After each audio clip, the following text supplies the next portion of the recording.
Hi guys अस्सलामु आलाइकुम Farhana recipe ব্লগে স্বাগতম।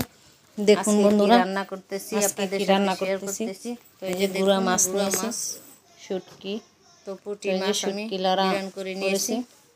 তো এই যে দেখুন আজকে কি কি রান্না করতেছি আপনাদের সাথে শেয়ার করতেছি। তো মাছগুলো ভেজে নিয়েছি গাইস। দেখুন এই যে মাছ ভাজা শেষ, তুলে নিচ্ছি।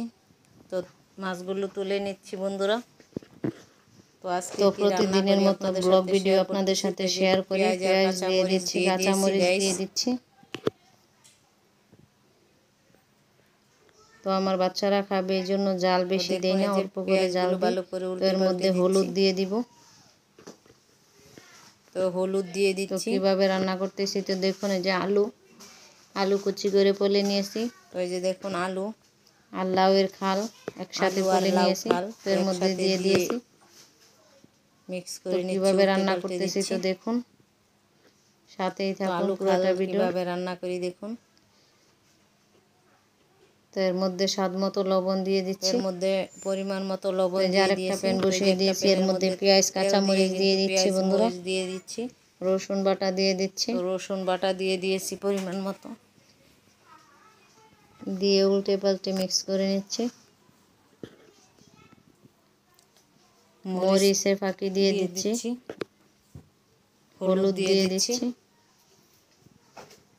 দিয়ে একটু পানি দিয়ে দিচ্ছি, স্বাদ মতো লবণ দিয়ে দিচ্ছি। মশলাটা এর মধ্যে অল্প একটু পানি দিয়ে ভালো করে মশলাটা কষিয়ে নিচ্ছি গাইস। তো দেখুন খালগুলো উল্টে পাল্টে রেডি করে নিচ্ছি, মিক্স করে।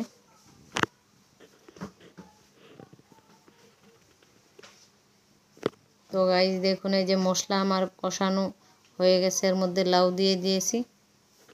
তো লাউ দিয়ে কি দিয়ে রান্না করতেছি তো দেখুন। লাউ দিয়ে দিয়েছি, লাউ দিয়ে এরকম করে মজার রেসিপি আপনাদের সাথে শেয়ার করলাম। তো এরকম করে বাসায় রান্না করে খেয়ে দেখবেন। তো এই যে লাউ খাল কিন্তু হয়ে গেছে। তো ভাজি, লাউয়ের খাল আর আলু একসাথে দিয়ে ভাজি করেছি। তো এই যে দেখুন লাউ।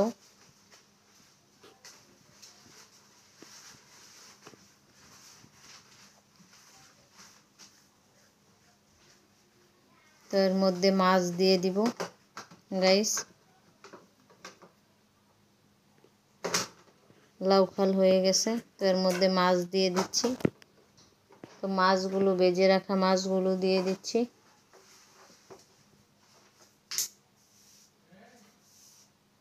একদম টাটকা মাছ, তো তাজা মাছ দিয়ে খেতে কিন্তু অসাধারণ লাগে। তো এর মধ্যে বড়ই দিয়ে দিয়েছি। তো বড়ই দিয়ে ভালো করে উল্টে পাল্টে মিক্স করে নিচ্ছি। তো লাউ দিয়ে কিন্তু বড়ই খেতে অসাধারণ লাগে। দেখুন এই যে হয়ে গেছে। তো আমার রেসিপি ভালো লাগলে লাইক কমেন্ট শেয়ার সাবস্ক্রাইব করে দিন।